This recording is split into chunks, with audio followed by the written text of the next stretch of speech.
उलझन है, कहीं धोखा कहीं ठोकर। ये दुनिया एक उलझन है, कहीं धोखा कहीं धोखा। ये दुनिया एक उलझन है, कहीं धोखा कहीं ठोकर।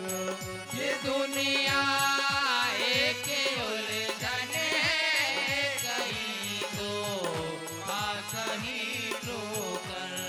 कोई हंस हंस करके जीता है, कोई जीता है ये रो रो कर। कोई हंस हंस के जीता है, कोई जीता है रो रो कर। जो गिर कर भी संभल जाए, जो गिर कर भी संभल जाए, उसे इंसान कहते हैं। दर्द अपनाए, उसे भगवान कहते हैं। काम जो आए उसे इंसान कहते हैं। पराया दर्द अपनाए, उसे भगवान कहते हैं। पराया दर्द अपनाए, उसे भगवान कहते हैं।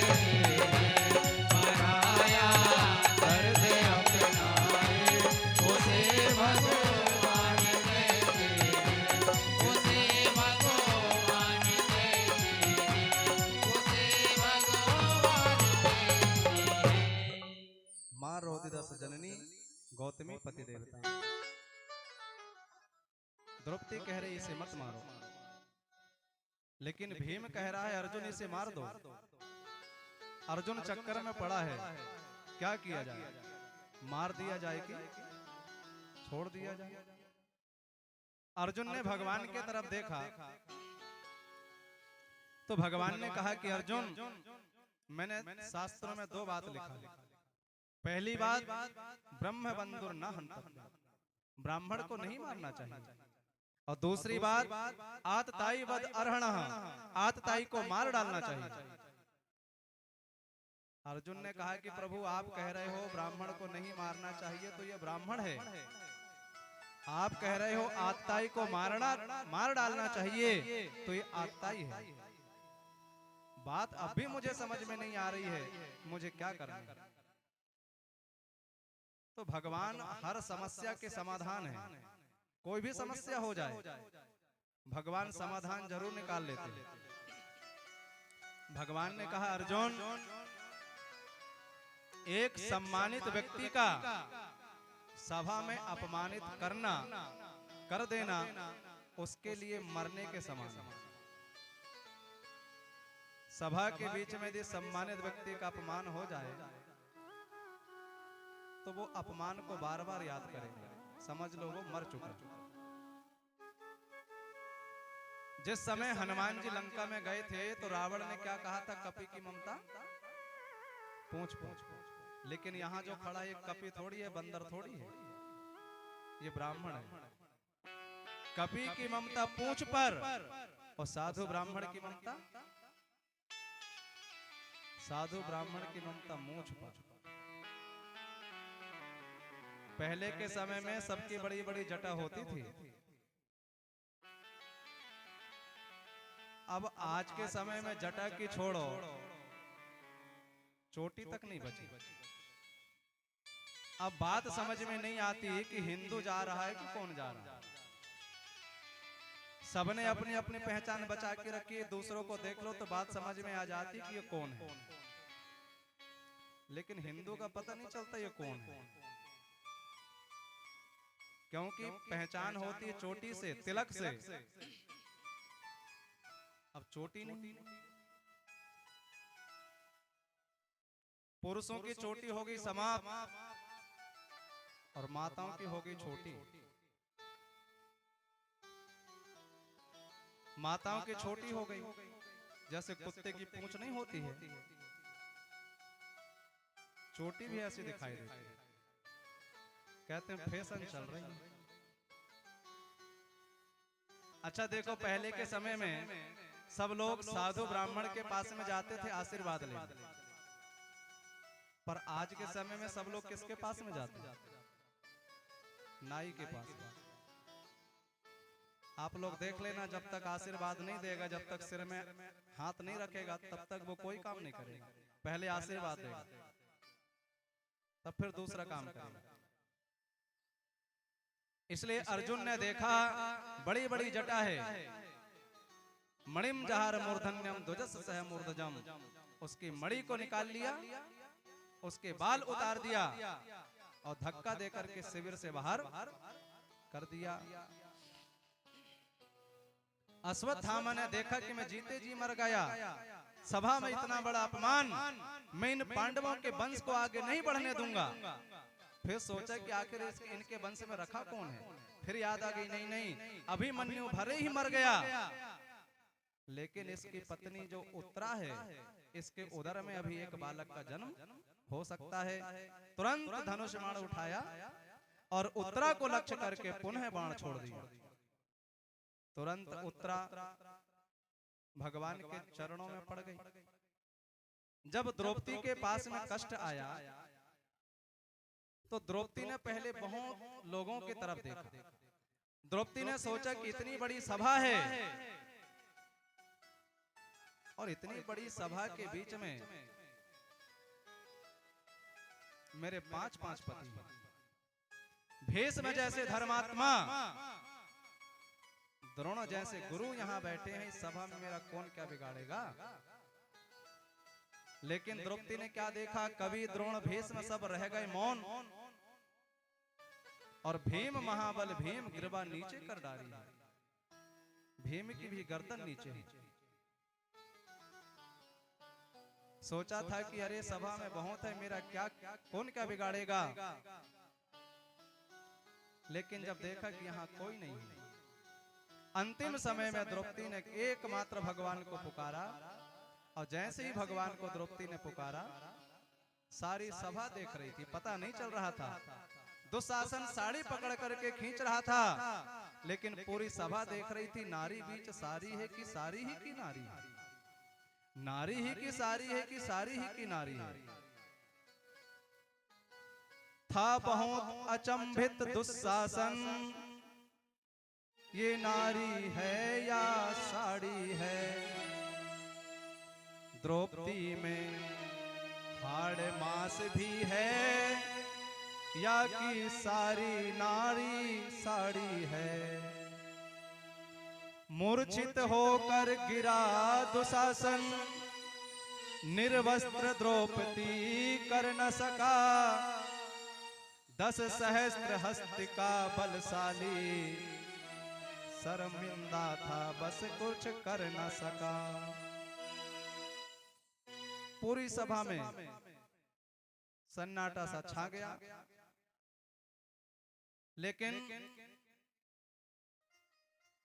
थोड़ी सी भी साड़ी को हटाने में पूरा बल लगा दिया। 10,000 हाथियों का बल रखने वाला दुशासन जमीन में गिर रहा था। कारण जिस समय यज्ञशाला में खड़े होकर के भगवान शिशुपाल का वध कर रहे थे, उनके उंगली में जब सुदर्शन आया, थोड़ी सी उंगली भगवान की कुछ खरोंच सा आ गया, उनके उंगली में खून बह गया। तुरंत द्रौपदी ने अपनी साड़ी फाड़ करके भगवान की उंगली में बांध दी, तो भगवान को कर्ज हो गया। कभी यज्ञ सैनी ने नटवर को साड़ी का टुकड़ा बांधा था, बदले में आज मुरारी ने साड़ी में साड़ी नाधा था। श्री कृष्ण भाव के भूखे हैं, भक्तों की श्रद्धा प्यारी है, ऋण चुकता करते ब्याज सहित, माधव की लीला न्यारी है। ऋण चुकता करते ब्याज सहित, माधव की लीला न्यारी है। सब वहां पर देख रहे थे।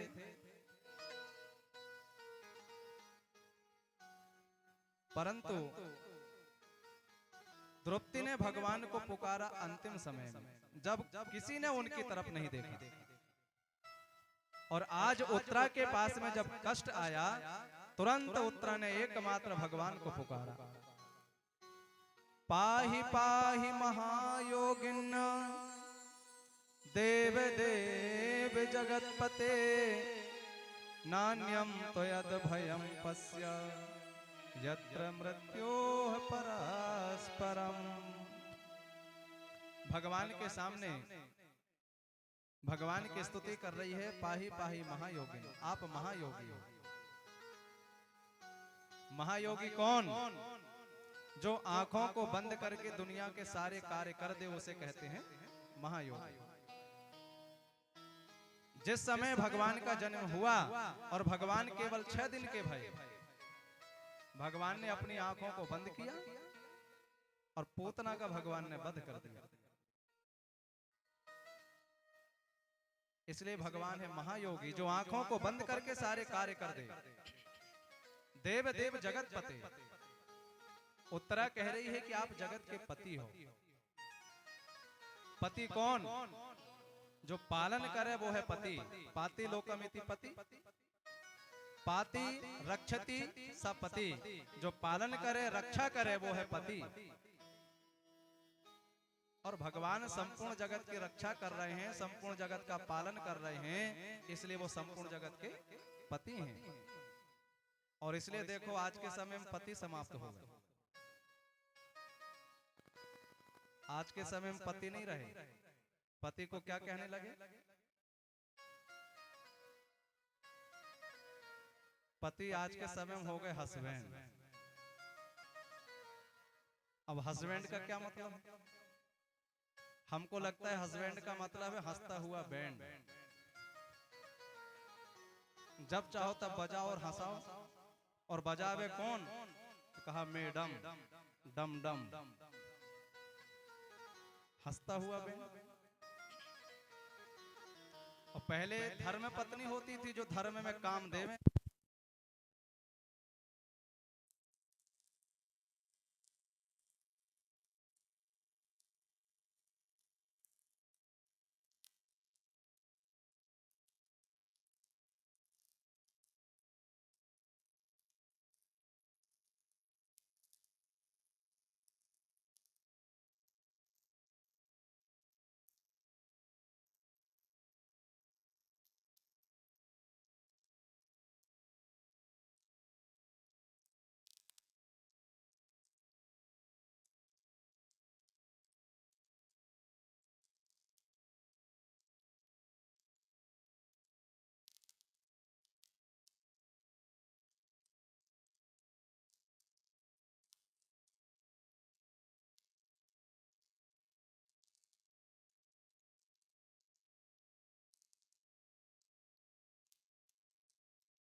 कली जाकर के चरणों में पड़ गया। अच्छा देखो, दया बिनु संत कसाई, और दया करी की आफत आई। दया कर दो तो अपने आप आफत सामने आ जाती है। वह कली हाथ जोड़ करके खड़ा हो गया, कुछ मांगना चाहता हूं। परीक्षित जी बोले, कहो क्या चाहिए? तो उसने कहा, महाराज पहला, परीक्षित जी महाराज ने कली को रहने के लिए 4 स्थान दे दिया। द्वैतम पानम स्त्रिया सूना यत्र अधर्म चतुर्विधा। पहला स्थान दिया द्वैतम। द्वैतम मतलब जुआ। बोले जहां जुआ होता हो वहां जाकर के रहो। जुआ में कपट के रूप में कली बैठा रहता है। पर आज के समय में सवेरे से लेकर के शाम तक पत्ता पलटने में लगे रहते हैं। क्या कर रहे हैं? तो कहते हैं टाइम पास कर रहे हैं, और कुछ नहीं मिला। टाइम पास हो रहा सवेरे शाम तक। जिसने शुरू कर दिया, समझ लो उसके संकट की घड़ी अब आने वाली है, क्योंकि रात दिन वह कली के बीच में, कपट के बीच में रह रहा था। टाइम पास करने के लिए पत्ता पलट रहा है, और कुछ नहीं है। आज के समय में ना जाने क्या क्या निकल गया, जो रात दिन जिनसे टाइम पास हो रहा है। छोटे छोटों को देख लो, बूढ़े हो गए वो नहीं जानते, और छोटे छोटे रात दिन लगे रहते हैं। बूढ़ों को मोबाइल चलाना नहीं आ रहा है, और छोटे छोटे रात दिन सवेरे से लेकर के शाम तक उसी में लगे रहते हैं। मुख से जिनके धर्म का गायन होना था, मुख से जिनके धर्म का गायन होना था, और जुबा पर राम नारायण होना था। मात पिता ने दिया मोबाइल बच्चों को, हाथ में जिनके गीता या रामायण होना था। गीता से कोई मतलब नहीं, रामायण से कोई मतलब नहीं। अब पता नहीं चलते क्या करते रहते मोबाइल में। सवेरे से शाम तक पत्ता पलट रहा है। द्वैतम। दूसरा स्थान दिया पानम। पानम मतलब शराब। ये कली में 2 ही चीज है, एक तो ठंडी चाय और एक गरम चाय। ये दोनों में परेशान है।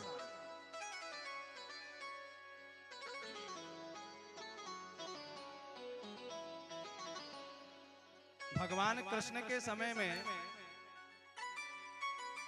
द्वापर में था दूध, द्वापर में था दूध, त्रेता में था घी, कलयुग में है चाय, सो फूक फूक करके पी। एक तो गरम चाय और दूसरी ठंडी चाय।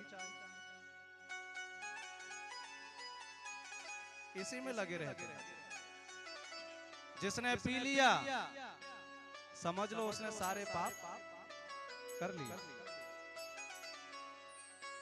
एक पंडित जी विदेश से पढ़ करके आ रहे थे, एक बड़ा सुंदर राजा का महल मिला। अब पंडित जी ने सोचे कि चलो थोड़ा महल अंदर तक घूम लें, लेकिन गेट में लिखा था कि केवल यहाँ अपराधियों को प्रवेश मिलता है। अब इसने देखा मैंने कोई अपराध किया नहीं हूँ, मैं अंदर कैसे जाऊं? तो और बगल में देखा कि वहां लिखा था आप यहाँ पर अपराध कर सकते हो। क्या करें? तो वहां पर लिखा था चोरी कर लूं। तो उसने सोचा मैं इतना विद्वान पंडित चोरी कैसे कर? तो फिर कहा जुआ खेल लो। तो सोचा नहीं नहीं ये भी ठीक नहीं। फिर अंतिम में लिखा था कि पी लो। तो उसने सोचा हाँ इसमें तो कोई बड़ी बात नहीं है, सवेरे पियो शाम को उतर जाएगी, क्या जा रहा है। सो पी लिया, और जैसे ही पिया नशा चढ़ी। नशा में जितने भी वहां पाप लिखा था सब कर डाला। अब पीने वालों को पता नहीं रहता कि हम क्या कर रहे हैं। साइकिल में बैठे चाचा भतीजा चले जा रहे थे। अब दोनों ने खूब पिए थे। एक गड्ढा सा आया और जो पीछे बैठा था चाचा वो साइकिल से गिर पड़ा और बगल में था नाला कीचड़, उसी में जाकर के गिरा।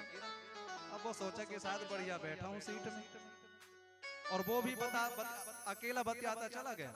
जब काफी आगे निकल गया तब देखा कि चाचा तो है ही नहीं। फिर लौट करके वापस आया, देखा तो कीचड़ में बैठा।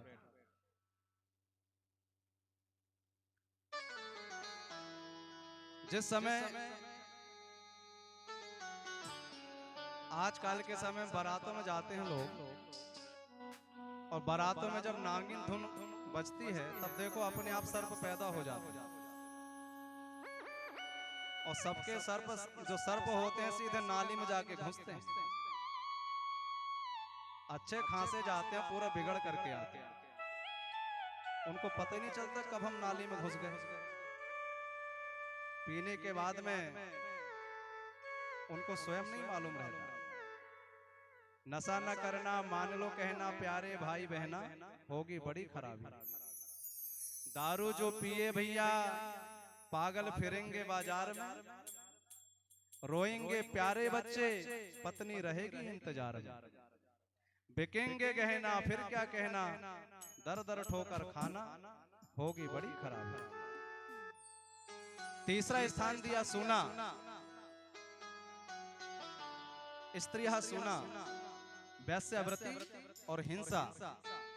कल ही हाथ जोड़ करके बोला महाराज जैसी शकल देखा है वैसे स्थान भी दे दिया। आपको मालूम नहीं है एक गुण मेरे अंदर में बहुत बढ़िया है।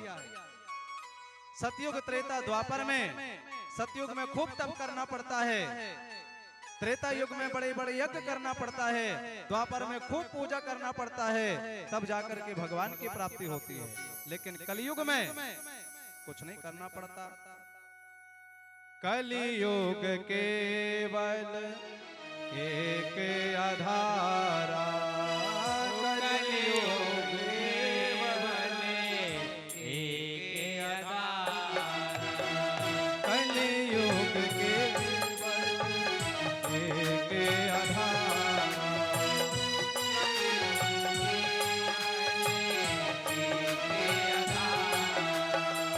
सुमरे सुमरे नर उतरहि पारा, सुमरे सुमरे नर उतरहि पारा, सुमरे सुमरे नर उतरहि पारा, सुमरे सुमरे नर उतरहि पारा।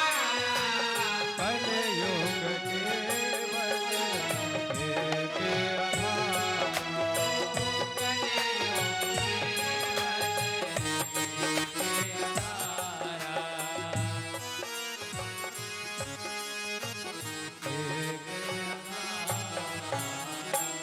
कलयुग में अच्छा देखो, आज यदि हमारे पास में आधार नहीं है तो बताओ हम लोग भारत के हैं क्या? आधार कार्ड नहीं है तो हम लोग भारत के नहीं हैं। यदि आधार है सोई भारत के हैं, इसलिए आधार जरूरी है। ठीक इसी प्रकार से हमको यदि गंगा के पार जाना है तो नाव चाहिए, और भव सागर को पार जाना है तो फिर भगवान का नाम के आधार में हम लोगों को बैठना पड़ेगा। राधे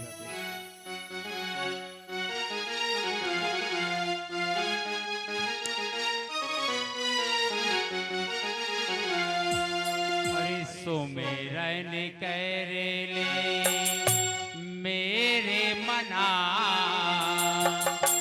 सुमिरन कर मना बीती उम्र हरि भजन बिना रे सुमिरन कर मेरे मना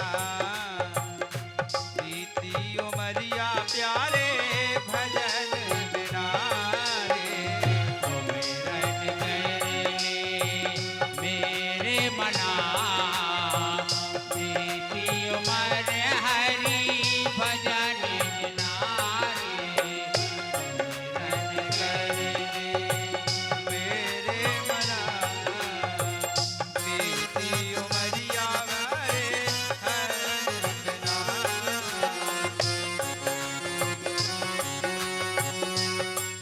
वो पंछी पंख बिना हाथी दंत बिना नारी पुरुष बिना दंत बिन नारी पुरुष बिना हाँ पंछी पंख बिना हाथी दंत बिना नारी पुरुष बिना पंछी पंख बिन हस्ती दंत बिन नारी पुरुष बिना जैसे पुत्र पिता बिन हीना जैसे पुत्र पिता बिन हीना जैसे पुत्र पिता बिन हीना तैसे पुरुष हरि भजन बिना रे सुमिरन कर मेरे मना बीती उम्र हरि भजन बिना रन कर ले मेरे मना बीती उम्र हरि भजन बिना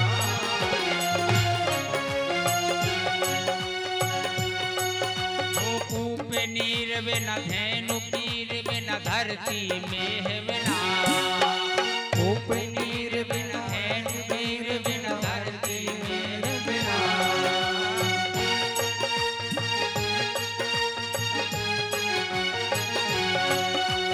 कूप नीर बिना धरती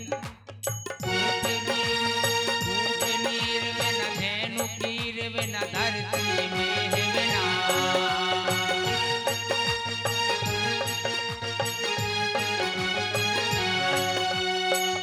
जैसे सरोवर फल बिन हीना जैसे सरोवर फल बिन हीना जैसे सरोवर फल बिन हीना तैसे पुरुष हरि नाम बिना मेरे मना बीती उम्र हरि भजन बिना रे सुमिरन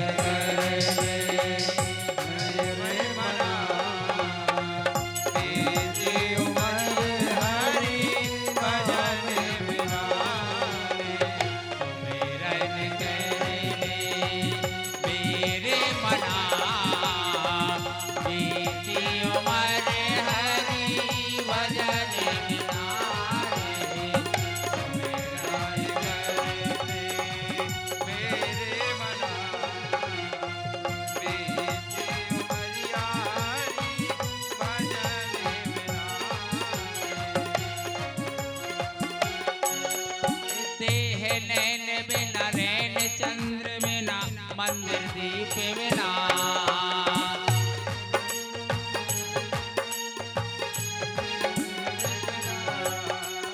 देह नैन बिना रैन चंद्र बिना मंदिर दीप बिना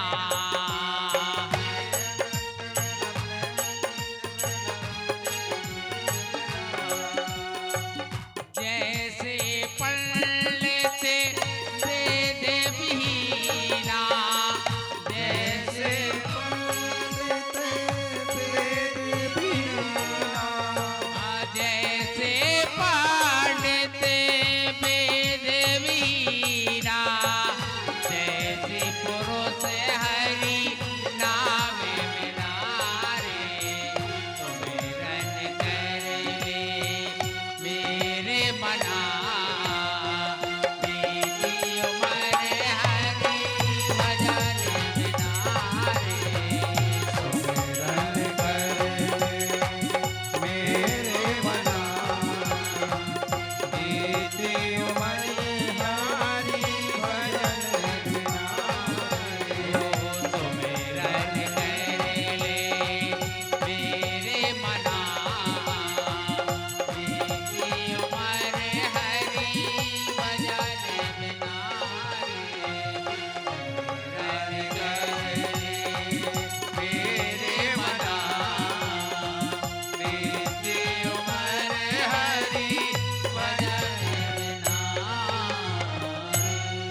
श्वेतम पानम स्त्री हसूना यत्र अधर्म है चतुर्विध।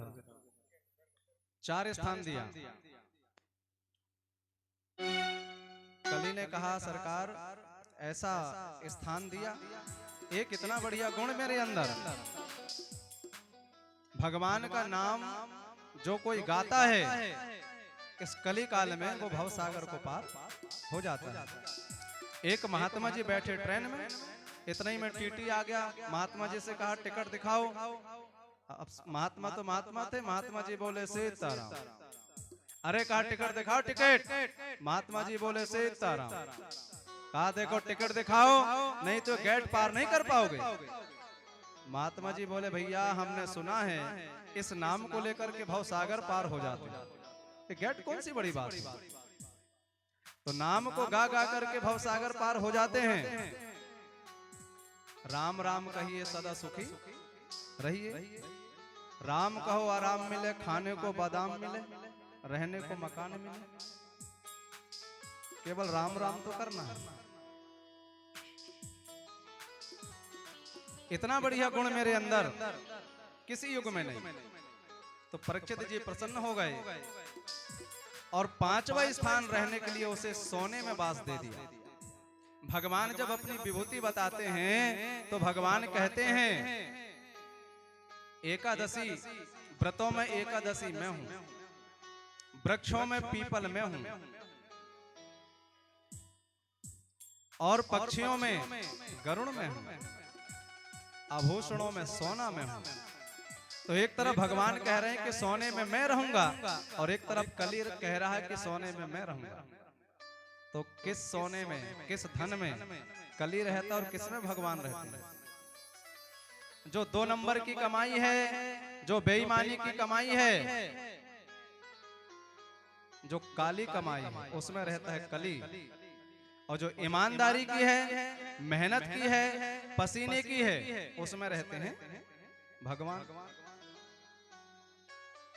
तो कली ने आज विचार कर लिया राजा महाराजाओं का काम बिना सोने चांदी के नहीं चलते, और राजा चाहे जितना भी सच्चा हो राजाओं से कुछ ना कुछ पाप जरूर बनता है।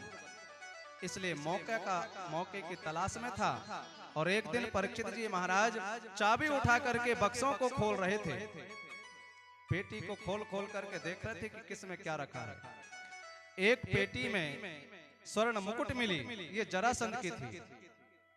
जब जरासंध मारा गया तो जरासंध की मुकुट उसके बालक सहदेव ने भीम से मांगा, लेकिन भीम ने उसे उस मुकुट को बड़ी सुंदर पाया इसलिए नहीं दिया और उसे बक्से में ला करके बंद कर दिया। ये बेईमानी की थी। उसी स्वर्ण मुकुट को परीक्षित जी ने उठाया, अपने सिर में रख लिया। जैसे ही सिर में रखा तुरंत कली प्रवेश कर गया।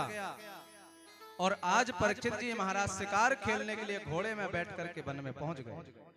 दोपहर के समय में भूख प्यास लगी, देखा एक तालाब है, तालाब के किनारे एक महात्मा जी बैठे हैं। महात्मा जी से जाकर के, वो समीक मुनि थे, उनसे जाकर के जल मांगने लगे। और परीक्षित जी ने सोचा कि 1 नंबर का ढोंगी है, मैं जल मांग रहा हूं और आंखें बंद किए बैठा है। बगल में देखा एक मरा हुआ सर्प पड़ा था, बाण की नोक से उठाया और समीक मुनि के गले में डाल दिया। और परीक्षित जी वहां से चलते बने। खेलते हुए बालकों ने समीक के पुत्र श्रृंगी ऋषि से जाकर के सुना दिया कि किसी राजा ने तुम्हारे पिताजी के गले में मरा सर्प डाला है।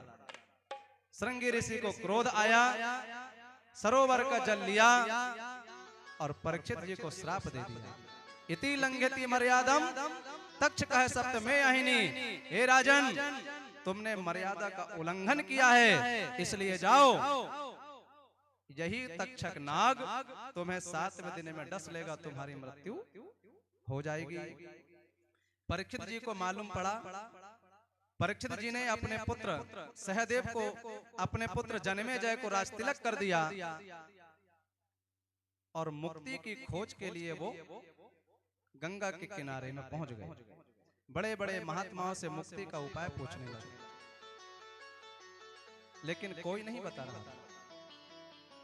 तब परीक्षित जी ने सोचा कि जिस समय मैं माँ के उदर में था, किसी ने मेरी माँ के उदर में ही रक्षा किया था। जब वो जन्म के समय रक्षा कर सकता है तो वो मरण के समय क्यों नहीं करेगा। तुरंत उन्हीं भगवान को स्मरण किया। भगवान ने फोन उठाया और सुखदेव जी को लगा दिया। सुखदेव जी ने देखा कि भगवान का संदेशा आया है। तुरंत सुखदेव जी जो कि जमुना के किनारे मधुवन में बैठे थे, उठ करके तुरंत वो गंगा जी की तरफ चलने लगे। बड़ा सुंदर भजन करते हुए सुखदेव जी जा रहे थे। श्री कृष्णम शरणम मम, श्री कृष्णम शरणम मम, श्री कृष्णम शरणम मम, श्री कृष्णम शरणम मम, श्री कृष्णम शरणम मम श्री कृष्णं शरणं मम श्री कृष्णं शरणं मम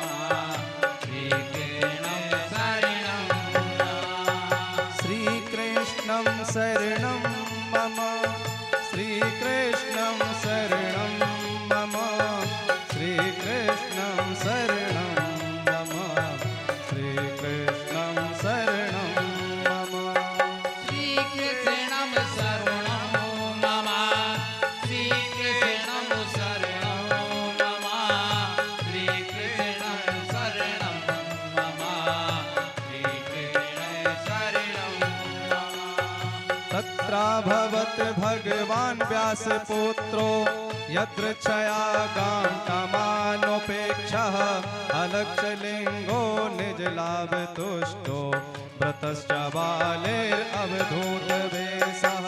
श्रीकृष्णं शरणं मम, श्रीकृष्णं शरणं मम, श्रीकृष्णं शरणं मम, श्रीकृष्णं शरणं मम, श्रीकृष्णं शरणं मम, श्रीकृष्णं शरणं मम। बड़े बड़े महात्माओं ने देखा 16 वर्षीय कोई बालक कीर्तन करते हुए, तन में एक भी कपड़ा नहीं है, वह चला आ रहा है।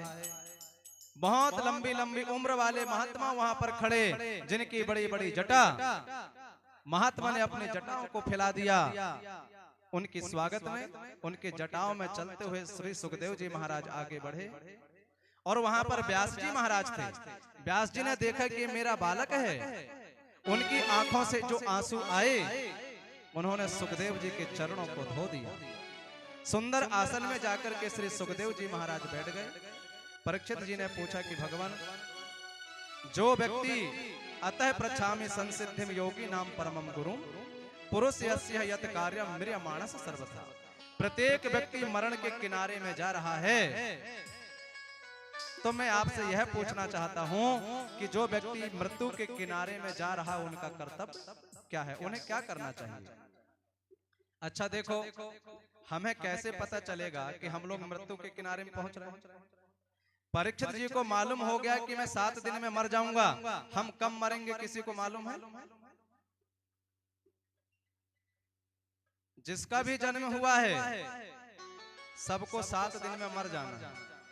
8वां कोई दिन होता ही नहीं, सबको 7 दिन में मरना है। और देखो, किसी के मकान को यदि गिराना है तो उसके मकान में पहले नोटिस चिपकाई जाती है। जो प्रशासन होता है पहले मकान में नोटिस चिपकाता है, सावधान हो जाओ, सामान को घर से बाहर निकालो क्योंकि तुम्हारा मकान गिरने वाला है। ठीक इसी प्रकार से जब इस शरीर रूपी मकान को गिराना होता है तो यमराज जी नोटिस पहुंचाना शुरू कर देते हैं। नोटिस कैसे पहुंचाते? कान के पास में सबसे पहले नोटिस आती है। कान के पास का बाल सफेद हो जाता है, सबसे पहले नोटिस आती है। और वो सफेद बाल कान को सुनाता है कि सुन ले, अब तू पहले जैसा नहीं रहा, सावधान हो जा, भजन शुरू कर दे।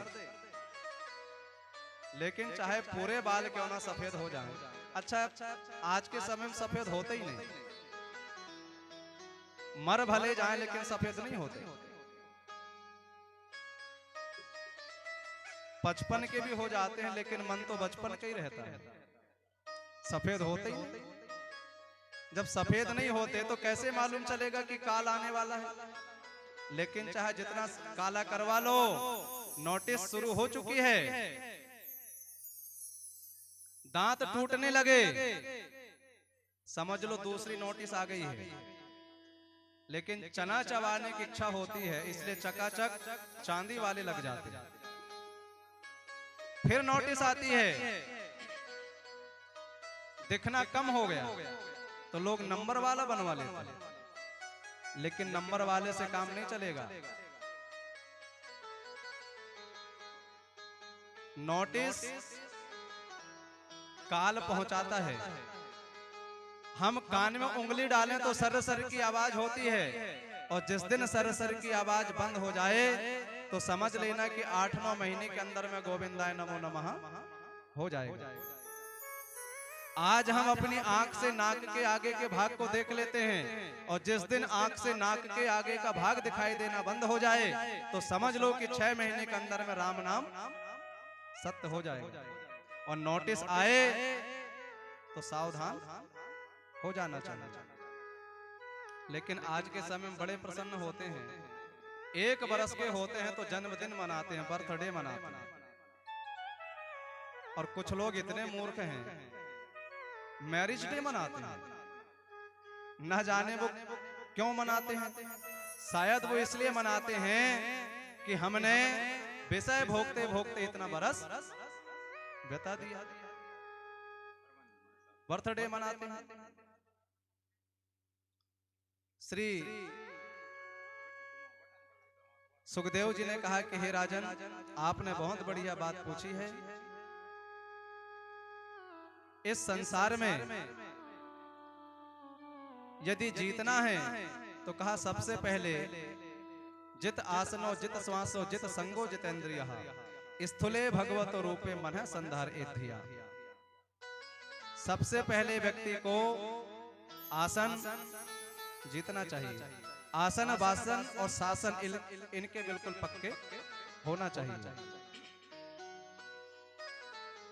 इसलिए कहा जाता है पुस्तक माला असनो बसनो ठाकुर बटुआ अपनो अपनो। आसन जीतो, श्वास जीतो, क्योंकि गिनती की श्वास मिली है।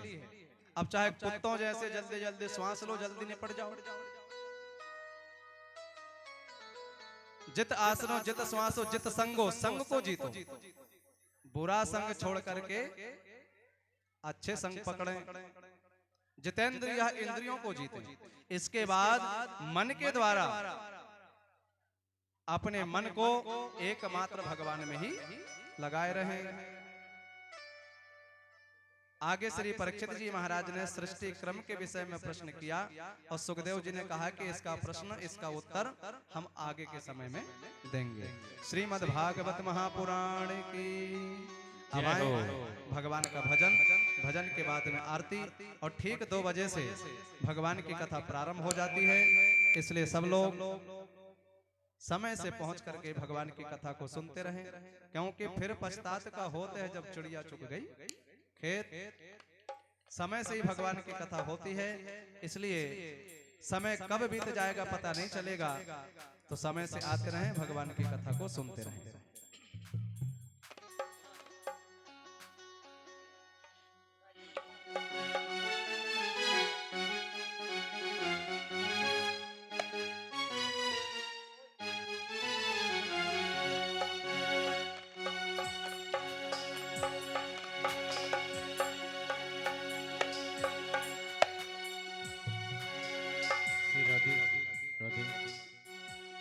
पकड़ लो हाथ पनवारी, नहीं तो डूब जाएंगे। पकड़ लो हाथ गिरधारी, नहीं तो डूब जाएंगे। पकड़ लो हाथ पनवारी, नहीं तो डूब जाएंगे। पकड़ लो हाथ गिरधारी, नहीं तो डूब जाएंगे। हमारा कुछ न बिगड़ेगा,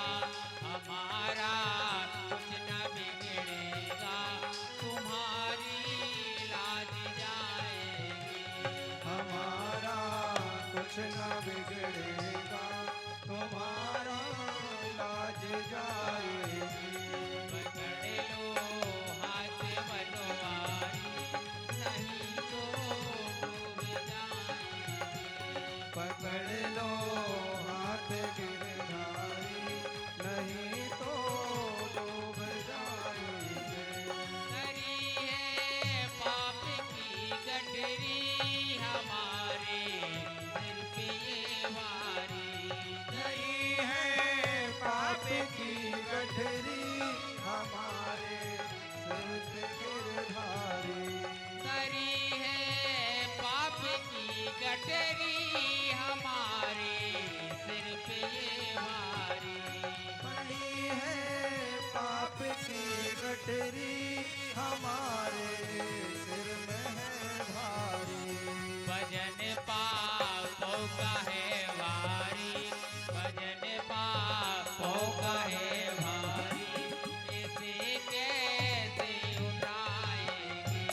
पकड़ लो हाथ गिरधारी, नहीं तो डूब जाएंगे। पकड़ लो हाथ बनवारी, नहीं तो डूब जाएंगे। हाथ गिरधारी, नहीं तो डूब जाएंगे। तुम्हारे ही भरोसे पे जमाना छोड़ बैठे हैं। तुम्हारे ही भरोसे में जमाना छोड़ बैठे हैं। तुम्हारे ही भरोसे पर जमाना छोड़ बैठे हैं। तुम्हारे ही भरोसे में जमाना छोड़ बैठे हैं। जमाने की तरफ देखो, जमाने की तरफ देखो, इसे कैसे बचाएंगे। पकड़ लो हाथ गिरधारी, नहीं तो डूब जाएंगे। पकड़ लो हाथ बनवारी, नहीं तो डूब जाएंगे। पकड़ लो हाथ गिरधारी, नहीं तो डूब जाएंगे। फंसी है भंवरों में नैया, प्रभु अब डूब जाएगी। फंसी है मैं मैया, प्रभु ये डूब जाएगी। फंसी है भंवर में नैया, प्रभु यह डूब जाएगी। फंसी है मैं मैया, प्रभु ये डूब जाएगी। एक भैया आप बन जाओ, कि भैया आप बन जाओ, तो बेड़ा पार हो जाए। पकड़ लो हाथ गिरधारी, नहीं तो डूब जाएंगे। पकड़ लो हाथ बनवारी, नहीं तो डूब जाएंगे। नहीं तो डूब जाएंगे। नहीं तो डूब जाएंगे। श्री हनुमान जी महाराज की जय हो, श्रीमद् भागवत महापुराण की जय हो।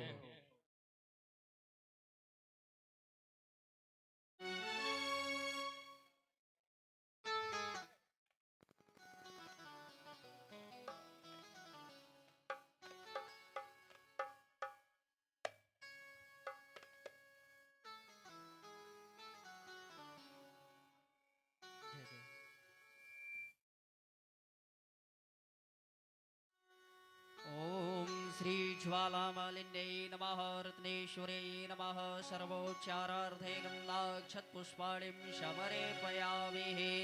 ॐ इदगुङ्गभिः व्रजननं मे असुरसवेरगुं सर्वगणगुं स्वस्तये आत्मसने प्रजासने वसुसने लोकसन्नवयसने अग्निः प्रजां बहुलाम्बे करोत्वन्नं वयोरेतो असवासुधन्ता।